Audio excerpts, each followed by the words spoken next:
네, 오늘 물된 동산 목장 주간 예배인데 우리 섬겨주신 물된 동산 목장 여러분의 고백처럼 주님의 뜻을 이루어드리는 그런 목장 되시고 또 우리 교회 되기를 기도하겠습니다. 잠깐 기도하며 시작하겠습니다. 은혜로운 주님 감사합니다. 오늘도 주님의 말씀을 받고 그 말씀대로 우리의 삶을 주의 말씀으로 새기고자 합니다. 말씀 가운데 함께해 주셔서 오늘도 그 살아계신 주님 안에서 우리의 삶을 주님 앞에 드리는 귀한 시간 되어지게 인도하여 주시옵소서. 감사드리며 예수님의 이름으로 기도드립니다. 아멘. 네, 오늘은 예수님의 시선을 따라라는 말씀으로 여러분과 잠시 은혜를 나누고자 합니다. 이 말씀은 마가복음의 11장 말씀인데요. 예수님의 예루살렘 입성 장면부터 예루살렘 오셔서 예루살렘 성전으로 나아가셔서 예루살렘에서 성전을 정화하시는 사건 한가운데 있는 한 구절의 말씀입니다. 오늘 예루살렘에 입성하신 예수님으로 시작해서 성전 정화를 하셨던 예수님에 이르기까지 우리가 한 절 한 절 살펴보면서 예수님의 시선을 따라라는 제목으로 말씀을 나누고자 합니다. 예수님이 예루살렘에 입성하신 이때는 많은 사람들에게 칭찬과 박수와 호응과 인정이 있던 딱 그 시기에 예수님께서 예루살렘 성에 입성하셨습니다. 백성들의 기대가 예수님이 이스라엘의 왕으로 오신다는 기대가 가득했던 시기이기 때문에 예수님이 예루살렘에 입성하신다는 이 이야기를 듣고 나서 많은 백성들이 아마 예수님이 성으로 들어오시기까지 기다렸던 것 같아요. 그래서 예수님이 예루살렘에 딱 올라오시자마자 나귀 새끼를 타고 성으로 입성하시자마자 백성들이 기다렸다는 듯이 예수님을 향해서 환호하고 또 온갖 드릴 수 있는 찬사와 존경의 표현들을 하기 시작합니다. 마가복음 11장 8절에 보면 많은 사람들은 자기들의 겉옷을 또 다른 이들은 들에서 벤 나뭇가지를 길에 펴며 앞에서 가고 뒤에서 따르는 자들이 소리를 지르되 호산나 찬송하리로다 주의 이름으로 오시는 이여 찬송하리로다 라고 이렇게 고백을 하고 있습니다. 예수님이 나귀 새끼를 타고 올라오시는데 백성들은 예수님이 아마 눈에 왕으로 비쳤던 것 같아요. 그래서 예수님에게 자기가 할 수 있는 최선의 것들, 겉옷을 펴서 내리고 나뭇가지를 펴서 왕에게 보였던 그런 대우를 나름대로 최선을 다해서 백성들이 예수님께 보여드리고 있었습니다. 예수님이 이 예루살렘에 입성하실 때 이 백성들이 많은 환호가 있었는데 이 환호는 어떤 갖추어진 예식은 아니었지만 백성들 나름대로 마음을 다해서 성의를 다해서 예수님께 표현을 했던 장면인데요. 근데 오늘 이상한 것은 예수님께서 예루살렘에 입성하시고 백성들의 환호를 받고 수많은 인파들 사이에서 왕으로 대우를 받고 올라오셨는데 이 말씀에 보면 예수님이 이 대우를 받고 나서 어떤 반응을 보이셨는지가 전혀 나타나지가 않습니다. 오늘 본문의 말씀 보면 바로 이제 예루살렘 입성하시고 나서 마가복음의 바로 다음 구절이 11절인데 그냥 예루살렘에 이르러 성전에 들어가사 반응이 생략되어 있고 바로 예루살렘 성전으로 들어갔다. 딱 이렇게만 말씀이 정리되고 있습니다. 많은 사람들에게 칭찬을 받고 존경을 받고 또 우리의 왕이 되어달라라는 그런 칭찬을 받았는데 예수님께서 불쾌하셨는지 기쁘셨는지 이런 반응들이 말씀에 나타나지 않고 있다는 것입니다. 그리고는 그냥 예루살렘 마치 칭찬받는 것, 환호받는 것이 어떤 중요한 포인트가 아니라 성전에 들어가시는 게 원래 의도하셨던 것처럼 반응 없이 그냥 예루살렘 성전에 들어가셨다가 둘러보시고 때가 이미 저물매 다시 베다니로 나가셨다. 이렇게만 오늘 말씀이 증언을 하고 있습니다. 누가복음에 이 예루살렘에 입성하신 사건 이후에 나온 것을 보면 거기 누가복음 19장 28절 이하에 보면 예수님께서는 오히려 예루살렘 성을 보시고 성전을 보시고 우셨다 이렇게 얘기를 하고 있거든요. 그러니까 왕으로 대우받는 그 기쁨보다는 예수님 안에는 그것 말고 백성들의 환대 말고 더 알고 싶으셨던 것들이 하나 더 있었던 것 같습니다. 그래서 백성들의 그런 환대 속에서의 자신의 어떤 기쁨이나 그런 감정들을 표현하지 않으신 채 성전에 들어가신 장면을 보게 됩니다. 오늘 11절 말씀만 딱 읽게 되면 그 앞절에 예수님이 환대를 받았는지 받지 않았는지, 왕으로 존경을 받았는지 받지 않았는지 전혀 확인할 수 없을 정도로 굉장히 간결하게 나와 있어요. 마치 그냥 평범하게 예루살렘 성으로 올라오셨다가 성전으로 들어온 것처럼 굉장히 간결하고 평범하게 쓰여져 있었습니다. 아마 누군가는 예수님을 이렇게 환대했다면 좀 백성들에게 격려하는 말이나 고맙다는 표현이나 아니면 이제 이스라엘의 왕으로서의 어떤 좀 권위 있는 말들이나 이런 것들을 좀 해주셨으면 하는 기대가 있었을 법도 한데 예수님은 그런 기대와는 달리 아무 말 없이 성전으로 들어가시고 또 아무 말 없이 성전 내부를 살펴보시고 이곳저곳 둘러보시고는 다시 제자들과 함께 배단위로 나가시게 되는 장면을 확인할 수 있습니다. 저는 이 말씀을 이렇게 묵상하면서 예수님의 반응은 내가 기대했던 반응과 너무 다르구나 라는 것들을 보게 되었고, 예수님을 알아보고 환영하는 자들이 예수님의 이런 반응을 보고는 예수님의 반응에 약간 갸우뚱하거나 예수님의 반응을 보고 너무 냉정하진 않은가? 라고 생각했을지도 모르겠다, 이런 생각을 하게 되었습니다. 그리고 수많은 백성들 무리 사이에 그저 안주하지 않으시고 백성들이 막 환호하면 그 환호 가운데 좀 더 머물러 있을 법도 하신데 머물러 있지 않으시고 백성들을 마치 떨고 내기라도 하시는 듯이 성전으로 올라가시는 이 예수님의 모습, 그리고는 백성들 사이에 계시는 것보다 오히려 성전 안에서 홀로 성전 내부를 확인하시고 무언가 둘러보시고 무언가 찾으시는 시간을 더 오래도록 해가 지도록 가지시고 나서 다시 베다니로 돌아가시는 예수님의 모습을 보고 예수님이 이 말씀을 통해서 뭔가 다른 걸 우리에게 말씀하시는 것 같다라는 생각을 하게 되었습니다. 그러면서 저는 오늘 예수님의 시선이라는 중심점을 가지고 말씀을 풀어나가고자 하는데요. 예수님은 예루살렘에 올라오시고 나서 단지 이 환호뿐만 아니라 환대뿐만 아니라 백성들에게 그리고 성전 안의 그 모습 속에서 또 성전을 올라오는 사람들에게서 또 예배를 집무하는 제사장들에게서 무언가 확인하고 싶으셨던 것들이 따로 있었던 것 같습니다. 이런 환대보다 예수님이 보고 싶었던 중요한 한 가지가 있었던 것 같아요. 그래서 오히려 환대에 머물지 않으시고 예루살렘 성전 안을 확인하셨던 것 같습니다. 예수님은 도대체 어떤 것을 기대하셨길래 이런 백성들의 환대보다 더 중요한 것들을 찾으셨을까요? 여러분, 나보다 존귀하게 생각하거나 내가 존경하는 사람, 내가 좋아하는 사람을 만나게 되면 가장 우리가 할 수 있는 최고의 것은 바로 환대가 아닐까 생각합니다.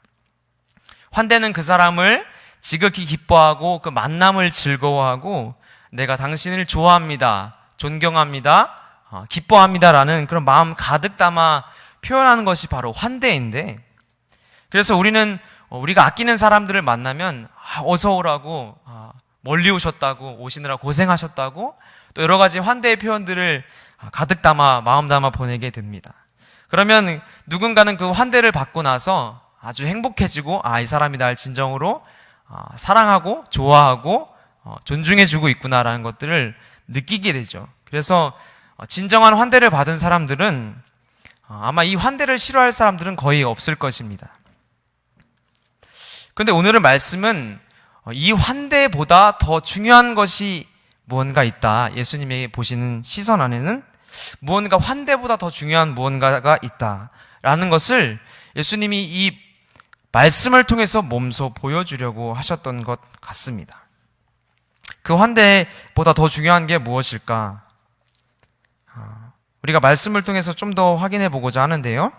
오늘 11절 이후에 보면 예루살렘에 올라가신 예수님께서 다음날 성전을 정화하는 사건을 보이시게 됩니다. 그래서 매매하는 자들을 내쫓으시고 돈을 환전한 상인들을 상을 엎어버리시고 비둘기 파는 자, 짐승 파는 자들을 내쫓으시는 장면들이 15절에서 16절까지 나오는데요. 이 내용이 나오기 전까지 예수님은 그 하루 전날 성전 내부를 아주 빠삭하게 확인하셨던 것 같아요. 이 다음날 이 일을 이루시기 전까지 성전 내부에 무엇이 있는지, 성전 어느 공간에 무엇이 있는지 이런 것들을 저녁 늦도록 확인을 하시고 돌아가신 다음 그 다음날 오셔서 이제 성전을 뒤엎으신 것이죠. 그러면서 그 전날 예수님이 그 하루 동안 그 성전 안에서 홀로 머무시면서 무언가 큰 결심을 하셨던 것 같아요. 그래서 그 다음날 성전에 오시자마자 마치 준비나 한 듯이 성전을 다 뒤엎어 버리시죠. 그래서 이렇게 외치십니다. 너희가 내 집을 강도의 서굴로 만들었다. 예수님은 그 전날 성전에 왔을 때 아무 말도 없으셨다가 다음날 오시자마자 너희가 내 집을 강도의 서굴로 만들어 버렸다. 이렇게 아주 극과 극의 장면으로 백성들이 당황할 정도의 모습을 보여주고 계십니다. 심지어는 아무나 물건을 가지고 성전 안에 지나다니지도 말아라. 이렇게 얘기를 하시고 계시거든요. 저는 이 예수님의 이 일련의 모습을 천천히 읽어가면서 또 묵상하면서 예수님이 백성들을 향해 또 예배하는 사람들을 향해서 또 예루살렘 성전을 향해서 가진 기대가 무엇인지 엿볼 수 있었습니다.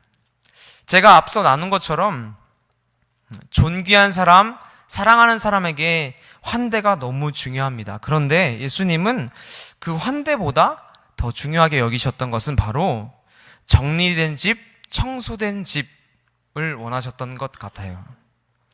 제가 이해하기 쉽게 한번 또 상상을 한번 해보겠습니다. 내가 집 주인이라고 한번 생각해 보십시다. 서로가, 각자가. 내가 새 집을 아주 멋들어지게 짓고 잘 건축을 하고 잘 디자인을 하고 또 내부 인테리어도 굉장히 내가 마음에 들게 아주 이쁘게 있어야 될 곳에 굉장히 이쁘게 인테리어를 잘 하고 물품들도 필요한 것이 무엇일까 고민하면서 잘 적재적소에 잘 구비시켜 놓았습니다. 내가 살 집이기 때문에. 그렇게 돈과 마음과 정성을 투자해서 아름다운 집을 잘 만들어 놓았는데요.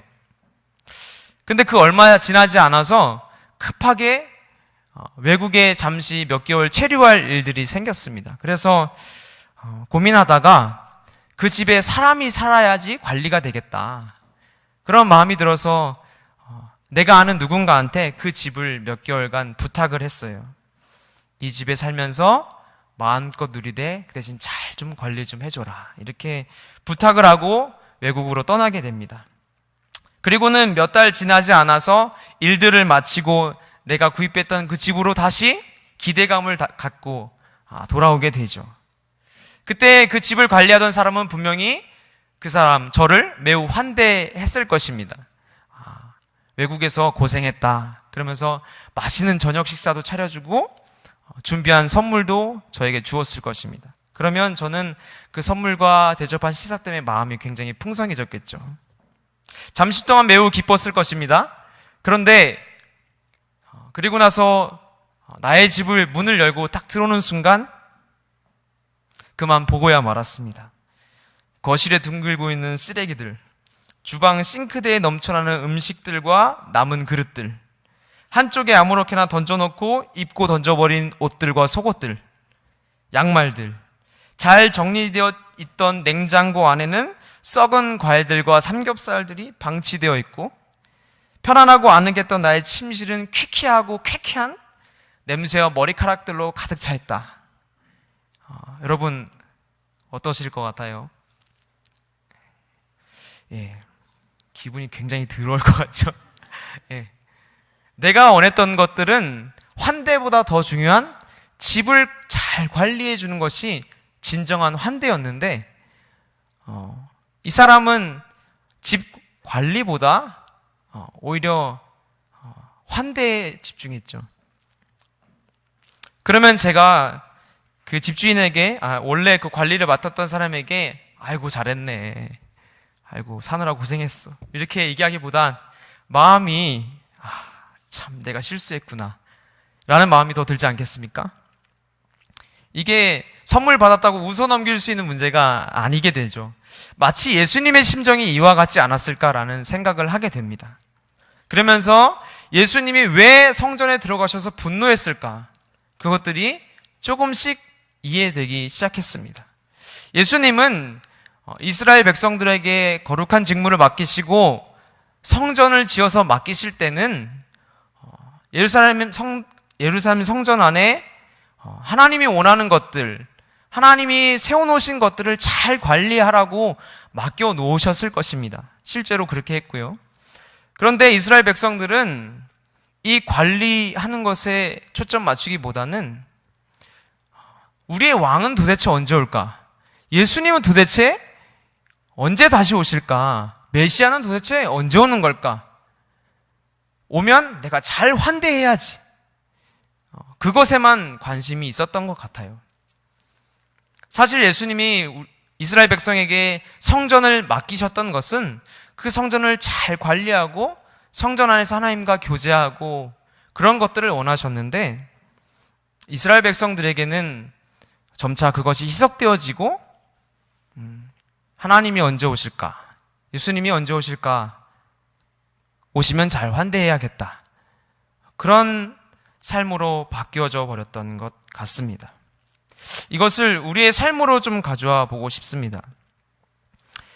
그 당시 예루살렘 성전에서 이스라엘 백성에게 위탁했던 성전이 강도의 소굴로 변하는 것을 보고 분노하셨다면, 오늘 우리의 마음에 있는 성전을 보시고 예수님은 무엇라 얘기하실까?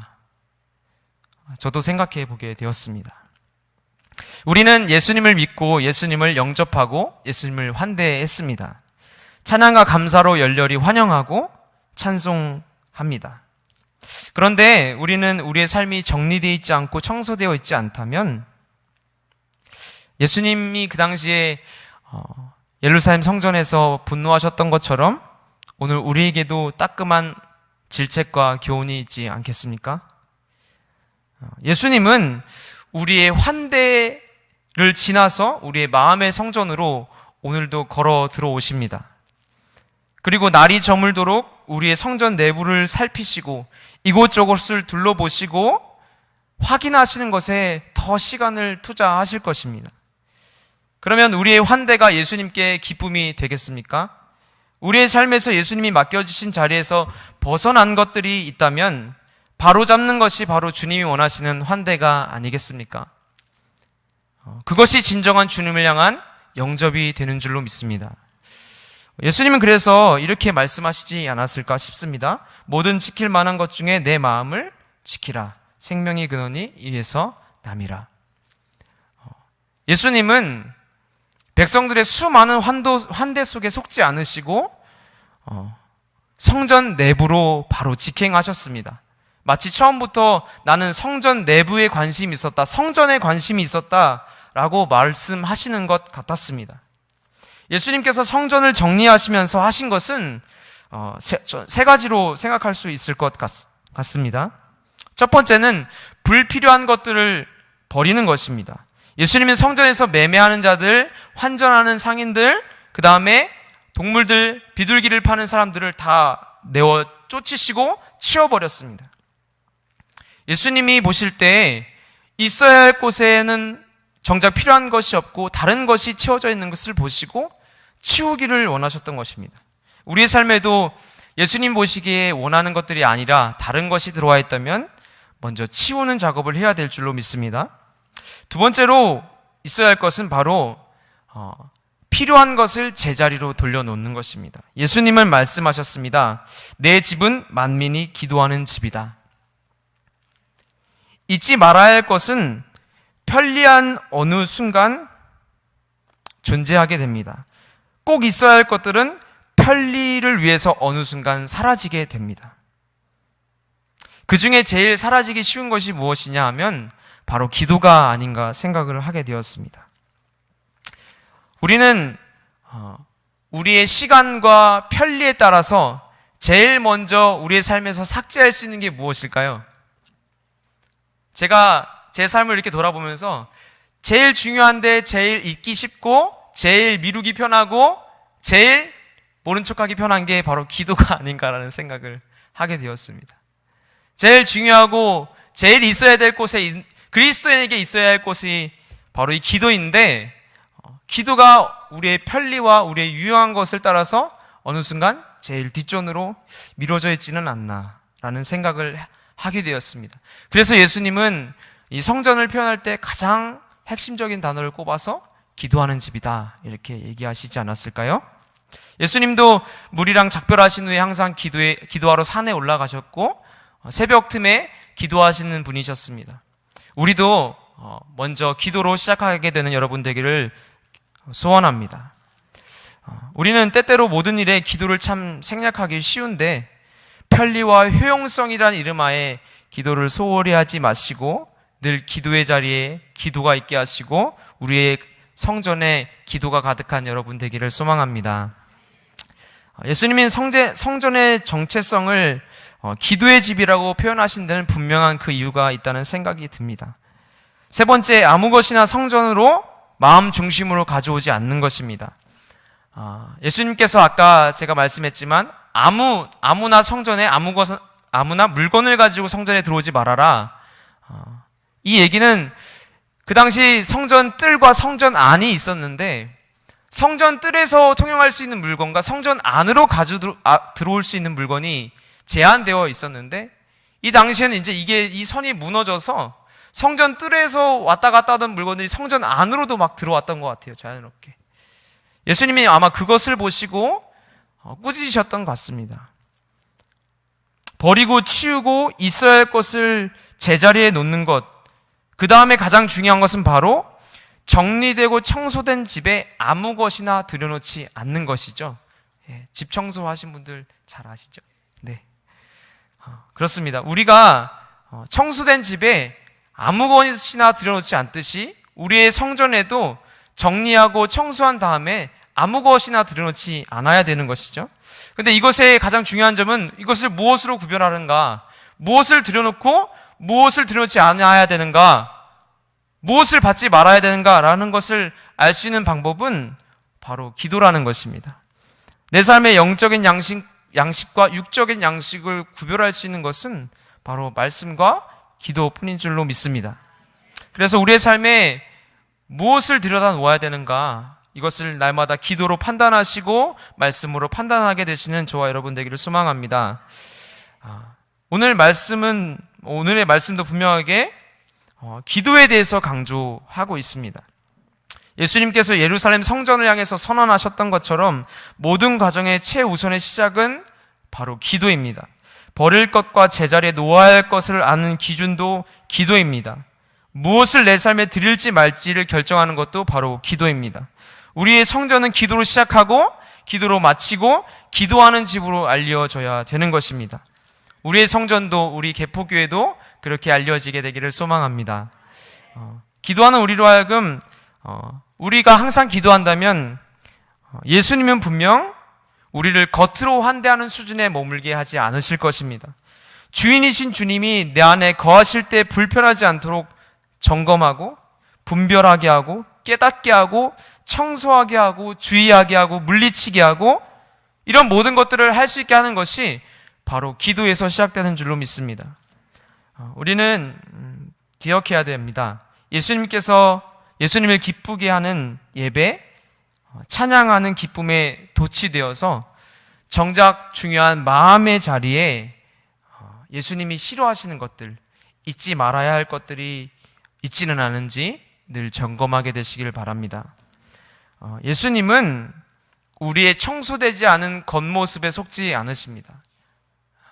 집안은 청소되지 않은 상태에서 아무리 멋들어진 환대와 환영과 선물을 준비한다고 해도 예수님이 볼 때는 그저 슬프고 아픔만 자아내지 않을까라는 생각을 하게 됩니다. 오늘 말씀처럼 예수님은 백성들의 환대 가운데 머물러 있지 않으시고 시선을 성전에 고정시키셔서 성전 내부를 꼼꼼하게 살피셨던 것처럼 오늘 우리의 삶에도 주님 오셔서 주님은 우리의 삶을 살피시고 확인하시고 점검하셔서 예수님과 어떻게 하면 더 가까워질 수 있는지, 예수님이 기뻐하는 삶은 무엇인지 우리에게 말씀하십니다. 그러면 그 말씀대로 순종하게 되는 저와 여러분 되기를 소망합니다. 오늘 말씀의 제목을 예수님의 시선을 따라 이렇게 정했는데요. 예수님의 시선을 따라 걷게 되면 저는 자연스럽게 우리의 성전으로 향하게 된다고 믿습니다. 예수님의 시선을 따라 가다 보면 우리 그리스도인들은 겉사람에 속지 않고 겉모습에 속지 않고 예수님이 우리의 중심을 보시듯이 우리도 자연스럽게 예수님의 시선을 따라 우리의 중심을 확인하게 되고 우리의 중심을 점검하게 되는 것입니다. 그래서 우리의 중심에 어떤 것이 청소되어야 할 부분인지 알게 되는 것이죠. 제가 중고등부 담당 전도사인데요. 제가 1월부터 2월까지 시작하면서 8번, 7번의 말씀을 주일마다 전했습니다. 근데 기도하면서 준비할 때마다 늘 본문은 같지만 결론은 기도하자 라는 본문을 주시더라고요. 의도하지는 않았는데 한 6주가 지나고 나서야 하나님이 우리 학생들에게 기도하기를 원하시는구나 라는 것들을 좀 깨닫게 하셨습니다. 그래서 저도 하나님의 마음 주신 것이라고 생각하고 지금까지 기도에 대해서 열심히 나름대로 가르치고 있는데요. 저는 기도만이 아이들로 하여금 하나님을 만나게 할 것이고 또 스스로 자기가 기도하기 시작할 때 하나님의 시선을 보게 될 것이고 그 기도가 성장하고 견고해짐에 따라 삶이 성숙해질 것이고 의지할 곳 없고 믿음 가는 친구 없고 삶이 어려워도 기도로 싸움을 이겨나갈 것을 믿기 때문에 주님은 저를 그리고 여러분을 또 우리 학생들을 기도하는 자리로 먼저 이끄신다고 믿습니다. 사무엘이 나는 너희를 위하여 기도하기를 쉬는 죄를 여호와 앞에서 결단코 범치 않겠다. 사무엘상 12장 23절에서 말씀하고 있는데요. 이 기도를 쉬는 것이 왜 죄가 될까? 제가 묵상하면서 기도를 멈추는 순간 우리의 마음에 있는 성전은 다시 우리의 편리함과 유용함을 따라서 예수님이 원하시는 삶과 상관없는 내가 편한 것들로 안에 채워놓기 때문에 기도로 늘 점검하고 예수님처럼 확인하고 꼼꼼히 살펴보아야 우리의 삶에 주님이 원하시는 성전이 되는 줄로 믿습니다. 그래서 예수님은 기도하는 것, 쉬는 것은 죄다. 이렇게까지 얘기하시지 않았을까라고 생각하게 되었습니다. 말씀을 정리하고자 하는데요. 오늘도 예수님의 시선을 따라서 내 마음을 둘러보고 계시는 예수님의 시선으로 우리의 삶을 점검하고 확인해 봤으면 좋겠습니다. 기도하며 보았다면 예수님께 그저 보여드리는 환대가 아닌 삶의 환대로, 우리의 중심의 환대로 예수님을 기쁘시게 하면 참 좋겠다라는 마음을 가지게 됩니다. 예수님은 그저 보여주는 환대가 아니라 우리가 정말로 분투하고 우리의 삶을 점검하며 주님의 시선으로 내 마음을 확인시켜 주시고 내 마음에 주님이 원하시지 않는 것들을 치워버리게 하옵소서라고 기도하며 나아갈 때 우리 안에 더욱 깨끗해지고 거룩해지며 주님이 원하시는 삶으로 변화되어 줄 줄로 믿습니다. 그래서 기도의 가장 큰 능력은 구하는 것이 아니라 바로 기도할 때 예수님이 나를 어떻게 보고 계신가를 알 수 있게 된다는 것이죠. 예수님이 내 마음 내부를 어떻게 살펴보고 계신가? 기도할 때 우리의 내부 가운데 정말로 필요한 것들이 머물러 있는가? 정말로 예수님이 원하시는 그 기구들이 그 자리에 필요한 공간에 놓여져 있는가? 라는 것들을 확인하게 하는 것이 바로 기도입니다. 그래서 구하고 얻는 것, 그 이상으로 중요한 것은 바로 우리의 삶이 주님의 시선으로 점검되고 있는 것인가, 또 오늘도 우리가 말씀을 듣고 기도할 때 기도하며 점검하게 되시기를 바랍니다. 오늘도 주님은 우리의 겉이 아니라 성전으로 오셔서 우리의 중심을 살피시고 점검하실 텐데, 두려워 마시고 주님께 내어드리시면서 주님, 내 내부를 판단하시고 점검하셔서 주님답게 하시고 주님의 것으로 채워주시옵소서라고 기도하게 되기를 바랍니다. 그래서 주님이 저와 여러분의 성전에 들어오셨을 때